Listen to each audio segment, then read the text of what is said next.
اما بعد فاعوذ باللہ السمیع العلیم من الشیطان الرجیم۔ سورۃ البقرہ آیت نمبر 255۔ اللہ لا الہ الا هو الحی القیوم لا تأخذہ سنۃ ولا نوم لہ ما فی السماوات وما فی الارض من ذا الذی یشفع عندہ الا بإذنہ یعلم ما بین ایدیہم وما خلفہم ولا یحیطون بشیء من علمہ الا بما شاء وسع کرسیہ السماوات والارض ولا یؤودہ حفظہما وہو العلی العظیم۔ دوہرا لیں،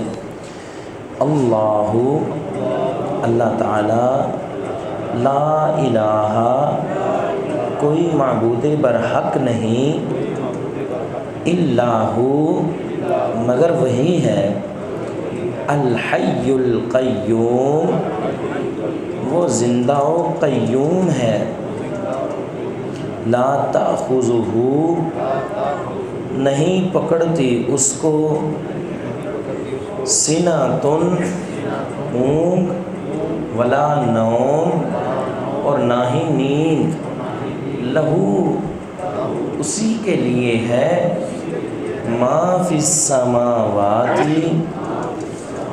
جو کچھ ہے آسمانوں میں، وما فی الارض اور جو کچھ ہے زمین میں، من ذا الذی کون ہے وہ جو یشفع سفارش کرے، عندہ اس کے پاس، الا بإذنہ مگر اس کی اجازت کے ساتھ، یعلم وہ جانتا ہے، ما بین ایدیہم جو ان کے آگے ہے، وما خلفہم اور جو ان کے پیچھے ہے، ولا یحیطون اور نہیں وہ احاطہ کر سکتے، بشیء کسی بھی چیز کا،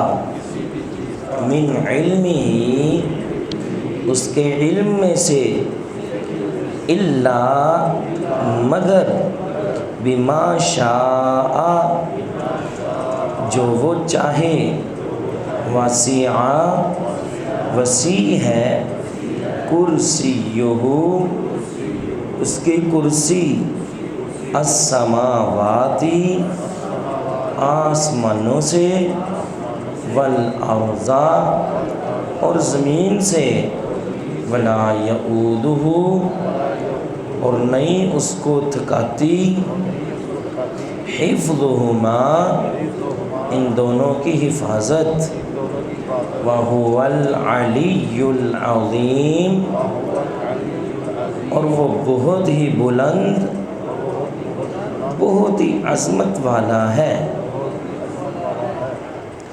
اللہ لا الہ الا هو الحی القیوم آیت الکرسی، ہم نے عرض کیا تھا کہ اس میں ایک دعویٰ ہے اور اس پہ 11 دلائل اسی ایک آیت میں ذکر کیے گئے ہیں۔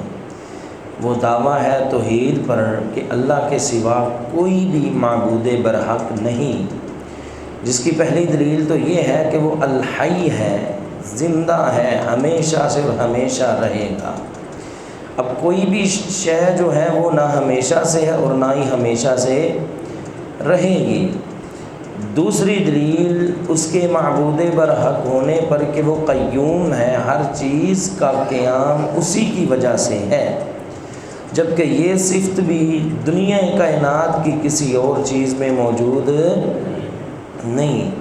اللہ کے معبود برحق ہونے کی تیسری دلیل یہ ہے کہ لا تأخذہ سنۃ اسے اونگ بھی نہیں آتی، اور چوتھی دلیل یہ ہے ولا نوم اور نہ ہی اسے نیند آتی ہے، جبکہ کوئی بھی مخلوق میں سے ہے اس کو تھکاوٹ سونا جو ہے یہ سب کچھ ان میں یہ معاملات رہتے ہیں۔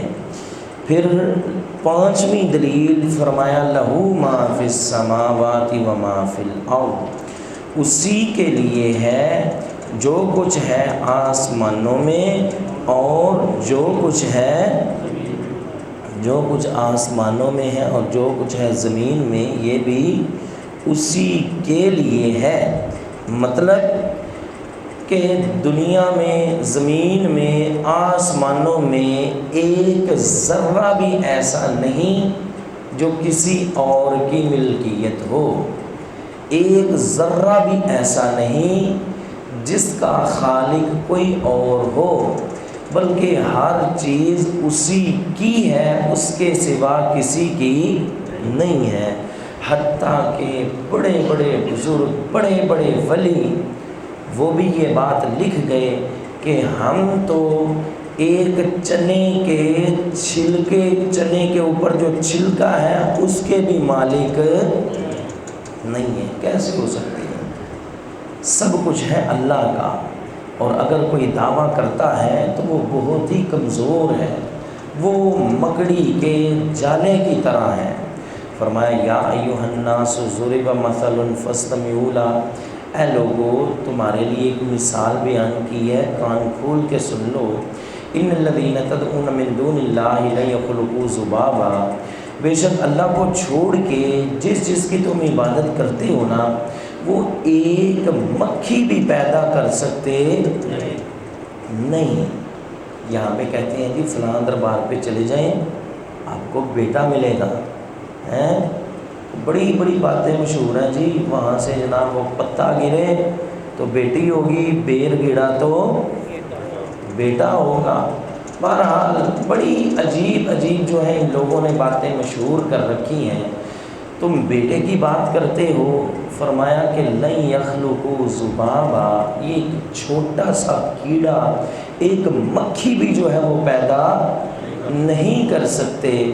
فرمایا کہ مکھی تو بڑی دور کی بات ہے، وہ مکھی جس کو اللہ نے پیدا کیا انتہائی کمزور ہے، لیکن پھر بھی وَإِن يَسْلُبْهُمُ الذُّبَابُ شَيْئًا، اگر وہ مکھی ان کے کھانے سے کوئی چیز اٹھا لے اپنے منہ سے، تو ان میں اتنی طاقت بھی نہیں ہے کہ اس مکھی سے اٹھایا ہوا کھانا ہی واپس لے سکے۔ لا يستنقذوه، نہیں لے سکتے واپس۔ ضعف الطالب والمطلوب، چاہنے والا بھی کمزور، جسے چاہا جا رہا ہے وہ بھی کمزور، ان میں اتنی بھی طاقت نہیں ہے۔ سارے کے سارے اختیار کس کے پاس ہیں؟ اللہ کے پاس ہے۔ دنیا والے اتنے کمزور ہیں، اگر فی الوقت نظر بھی آتی ہے طاقت تو یہ اپنی نہیں ہے، یہ کس کی عطا کی ہوئی ہے؟ لہو ما فی السماوات و ما فی الارض، اسی کا ہے جو کچھ ہے آسمانوں میں، جو کچھ ہے زمین میں۔ یہ اتنا پیارا جملہ ہے، اگر ہمیں سمجھ آ جائے نا، ہم کبھی کسی نقصان پہ اس کے شکوے نہ کریں، اس کے گلے نہ کریں۔ اللہ کے نبی علیہ السلام کا ایک نواسانہ فوت ہو گیا، بیٹی کا بیٹا۔ نبی علیہ السلام کی بیٹی نے پیغام بھیجا کہ آپ تشریف لائیں، بیٹا فوت ہو گیا ہے۔ آپ علیہ السلام نے جو الفاظ اس موقع پہ ارشاد فرمائے وہ یہ تھے، اِنَّا لِلَّهِ مَا أَخَذَ وَلَهُ مَا أَعْطَى، بے شک جو لیا وہ بھی اللہ کا تھا، جو اس نے عطا کیا وہ بھی کس کا تھا؟ وَكُلٌّ عِندَهُ بِأَجَلٍ مُّسَمًّى، ہر چیز کا اس کے ہاں ایک وقت مقرر ہے۔ فَلْتَصْبِرْ وَلْتَحْتَسِبْ، بس تمہیں چاہیے کہ تم صبر کرو اور اللہ سے اجر کی امید رکھو۔ مطلب بتانے کا یہ ہے، اگر بیٹا دیا تھا تو بھی کس نے واپس لیا، تو بھی کس نے؟ ایک صحابی ہیں ابو طلحہ، ان کی بیوی ام سلیم رضی اللہ تعالیٰ عنہ، ان کا بیٹا فوت ہو گیا۔ ابو طلحہ ابھی باہر تھے کسی سفر پہ، ان کا بیٹا فوت ہو گیا۔ اب شام کے وقت جب وہ ابو طلحہ گھر میں پہنچے، بیوی نے کہا اگر میں نے ابھی سے بتا دیا تو بیچارے سفر میں تھکے ہوئے آئے ہیں، پتہ نہیں کیا ان پہ گزرے گی۔ ہماری بھی حالت یہ ہے، اکثر دیکھتے ہیں جی وہ خامن جب آنے لگا ہے نا، ہم نے بھی پورے جناب وہ دن کی شکایتیں جمع کی ہیں، آتے ساری لگانی ہیں، جتنی دکھ کی باتیں ہیں آتے ساری بتانی ہیں۔ تو یہ طریقہ اچھا نہیں ہے۔ وہ بیچارہ پتہ نہیں باہر سے کس حال میں آیا ہے، کتنی محنت کر کے آیا ہے، کیا مشقت اٹھا کے آیا ہے، گھر میں آ کے بھی وہی کچھ ملے گا، تو ظاہری بات ہے وہ پھر کوئی نہ کوئی ہنگامے جو کھڑے کرتا رہے گا۔ اللہ اکبر۔ اب انہوں نے سوچا کہ بیچارے باہر سے پتہ نہیں کس حال میں آئے ہیں، اگر میں نے یہ فوتگی کی خبر دی تو بہت مشکل ہو جائے گا سنبھالنا۔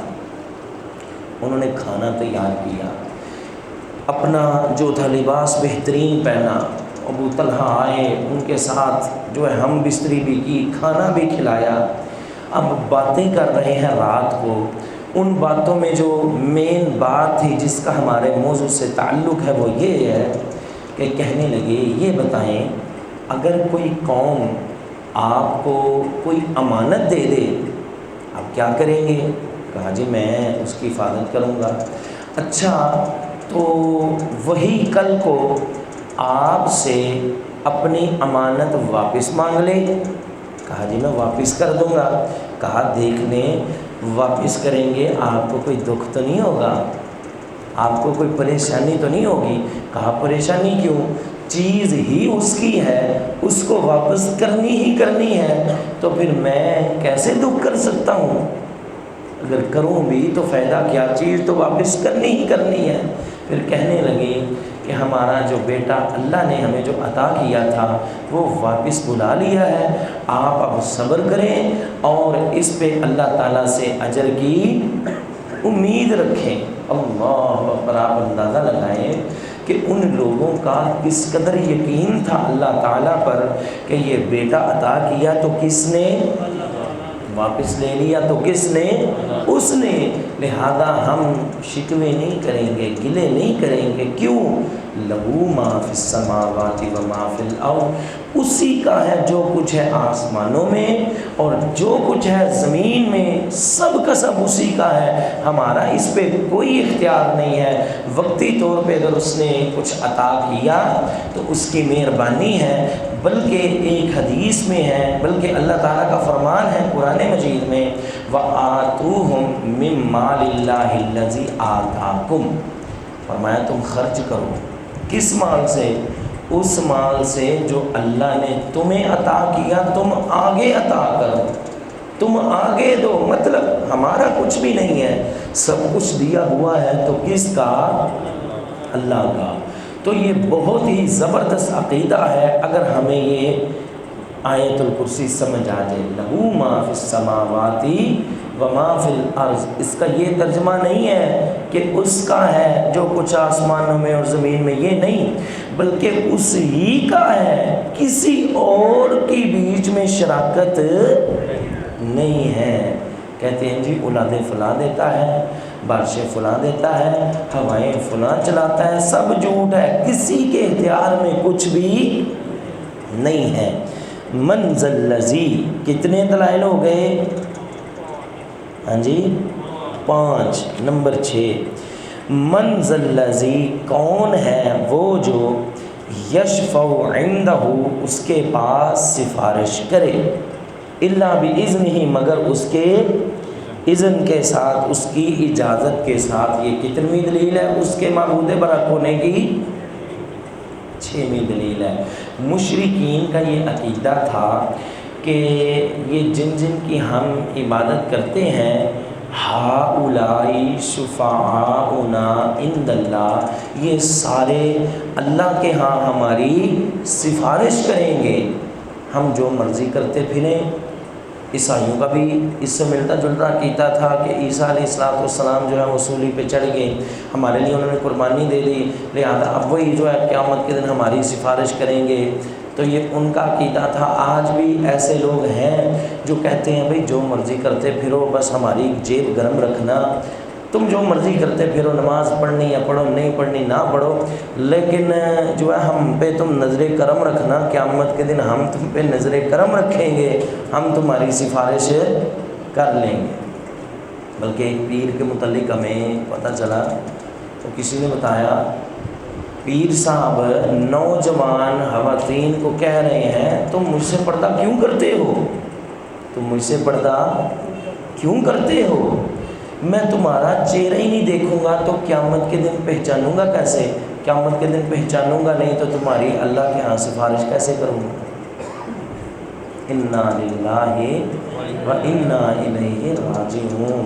یہ ان لوگوں کی بات ہم کر رہے ہیں جو کلمہ پڑھتے ہیں، جو اللہ کے نبی علیہ السلام کی امت ہونے کا دعویٰ کرتے ہیں اور ساری دنیا کو اپنے سوا وہ گستاخ سمجھتے ہیں، بے ادب سمجھتے ہیں، کہتے ہیں جی ہم سے پردہ کیوں کرتے ہو؟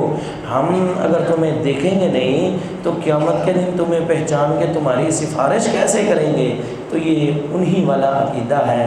فرمایا من ذا الذی یشفع عندہ، کون ہے بھلا جو اللہ کے ہاں سفارش کر سکے؟ ہے کس میں جرت؟ کسی میں جرت ہے اتنی؟ سفارش تو دور کی بات ہے۔ لا یتکلمون الا من اذن لہ الرحمن، وہاں پہ کسی مائی کے لال میں اتنی بھی جرت نہیں ہوگی کہ اپنی زبان سے کوئی جملہ ہی ادا کر سکے۔ جملہ ادا کرنا، کلام کرنا، یہ تو بڑی دور کی بات ہے۔ آپ علیہ السلام نے فرمایا قیامت کے دن لوگ ننگے جسم، ننگے پاؤں، بغیر ختنے کے، بغیر جوتوں کے اللہ کے سامنے کھڑے ہوں گے۔ وہاں پہ مرد بھی ہوں گے، عورتیں بھی ہوں گی۔ حضرت عائشہ رضی اللہ تعالیٰ عنہا نے پوچھا اللہ کے نبی الرجال والنساء جميعا ينظر بعضهم الى بعض، وہاں پہ مرد عورتیں سب ہوں گے تو کیا ایک دوسرے کو نہیں دیکھیں گے؟ آپ علیہ السلام نے فرمایا عائشہ کیا بات کرتی ہو، الامر من اشد ان ينظر بعضهم الى بعض، وہ اللہ تو قیامت کے دن اتنے غصے میں ہوں گے کہ اس مائی کے لال میں یہ جرت ہوگی کہ اپنی نگاہیں ہی اٹھا سکے۔ سفارش تو بڑی دور کی بات ہے، کوئی اپنا پاؤں بھی نہیں ہلا سکے گا۔ نبی علیہ السلام کی حدیث لا تزول قدم ابن آدم یوم القیامت من عند ربی حتی یوصل الحمص، قیامت کے دن آدم علیہ السلام کا بیٹا کوئی بھی اپنا قدم بھی نہیں اپنی مرضی سے ہلا سکے گا جب تک اس سے 5 سوالوں کے جواب وصول نہیں کر لیے جائیں گے۔ تم کیا کہتے ہو؟ سفارش؟ اللہ اکبر! پھر کیسی کیسی کہانیاں لوگوں نے گڑھی، اللہ تعالیٰ معاف فرمائے۔ شیخ عبد القادر جیلانی رحمہ اللہ تعالیٰ کے متعلق آپ نے بھی سنی ہوگی وہ کہانیاں کہ ان کی سفارش بڑی چلتی، ان کی اللہ کے ہاں بڑی چلتی، وہ تو اپنے مریدوں کی قبر میں پہنچ جاتے ہیں، وہ تو اپنا علیین میں اور سجین میں جو ہے اپنے مریدوں کو چھڑوانے کے لیے پہنچ جاتے ہیں۔ اللہ اکبر! لیکن قرآن ان تمام چیزوں کی نفی کرتا ہے۔ فرمایا من ذا الذی یشفع عندہ، کس میں اتنی جرت ہوگی کہ رب تعالیٰ کے سامنے سفارش کرے؟ ولا یشفعون، کوئی ایسا نہیں ہے جو اللہ کے سامنے سفارش کر سکے، الا لمن ارتضی، مگر جسے وہ پسند کرے گا۔ فرمایا الا باذنہ، مگر جو بھی سفارش کرے گا اللہ کی اجازت سے کرے گا۔ پہلی بات، وہاں پہ جو بھی سفارش کرے گا اللہ کی اجازت سے کرے گا۔ دوسری بات، اسی کی سفارش کرے گا جس کے متعلق اجازت ملے گی، ہر ایک کی سفارش نہیں کر سکتا۔ تیسری بات، صرف اس کام کے متعلق سفارش کرے گا جس کام کے متعلق اللہ اجازت دیں گے۔ ایسا نہیں ہے کہ وہاں پہ چھٹی ہوگی، آزادی ہوگی، جس کا جی چاہے جو جا کے مرضی وہاں پہ سفارش کر لیں، ایسا نہیں ہے۔ وہاں پہ ایک ایسا موقع آئے گا لوگوں کو سفارش کی ضرورت پڑے گی، حضرت آدم علیہ السلام کے پاس جائیں گے، وہ کہیں گے میں نہیں سفارش کر سکتا، یہ تو نوح علیہ السلام کے پاس جاؤ۔ لوگ نوح علیہ السلام کے پاس جائیں گے، وہ کہیں گے جی میں نہیں سفارش کر سکتا، ابراہیم علیہ السلام کے پاس جاؤ۔ وہ موسیٰ علیہ السلام کے پاس، وہ عیسیٰ علیہ السلام کے پاس بھیج دیں گے۔ یعنی تمام انبیاء وہاں پہ سفارش سے انکار کر دیں گے، اور جہاں انبیاء انکار کر دیں گے تیرے اور میرے بابوں کی وہاں پہ کیا حیثیت ہے؟ جہاں پہ انبیاء وہ انکار کر رہے ہیں جی ہم نے شفاعت نہیں کرنی، وہاں پہ میرے اور تیرے کرنی والے درنی والے پہنچی سرکار، یہ سرکار وہ سرکار، ان کی حیثیت کیا رہ جاتی ہے؟ کچھ بھی نہیں رہ جاتا۔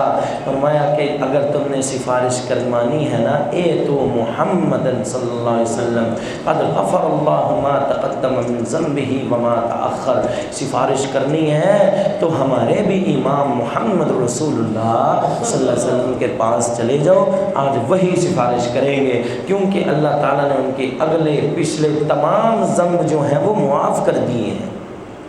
لوگ نبی علیہ السلام کے پاس آئیں گے، آپ ساتھ چلیں گے۔ حدیث میں آتا ہے آپ علیہ السلام نے فرمایا میں سجدے میں گر جاؤں گا، اللہ کی ایسی تعریفیں کروں گا جو مجھے آج یاد نہیں، کل میرا رب مجھے یاد کروائے گا۔ جب میں سجدے میں پڑا رہوں گا اللہ فرمائیں گے ارفع راسک، اپنا سر مبارک اٹھائیے، سل توتا، مانگے ملے گا، وشفع تشفع، سفارش کریں جو سفارش کریں گے جس کے متعلق قبول کی جائے گی، میں کہوں گا اللہم امتی، رب امتی، اللہ مجھے کچھ نہیں چاہیے، مجھے بس یہی چاہیے کہ میری امت کو معاف کر دے۔ ٹھیک ہے، چاہیے اپنی امت میں سے جس نے کلمہ پڑھا جہنم سے نکال لائیے، 1 چکر 2 چکر 3 چکر آپ علیہ السلام لگائیں گے، اپنی امت کو بخشوائیں گے، آخر میں یہ ہوگا فرمایا جس کے دل میں 1 ذرے کے برابر بھی ایمان ہے نکال لائیے، وہ بھی نکل جائے گا۔ اب پیچھے کون بچے گا؟ الا رجل حبسہ القرآن، فرمایا کہ پیچھے وہ بچے گا جس کو قرآن نے روک لیا۔ قرآن سفارش کرے گا، شہید سفارش کرے گا، اولیاء اللہ سفارش کریں گے، فرشتے بعض لوگوں کی سفارش کریں گے، بعض لوگوں کی سفارش جو ہے وہ اللہ کا بھلا کرے مختلف مخلوقات جو ہیں اللہ کے سامنے ان کی سفارش کریں گی، سفارش ہوگی لیکن اپنی مرضی سے نہیں ہوگی بلکہ اللہ تعالیٰ کے حکم سے ہوگی۔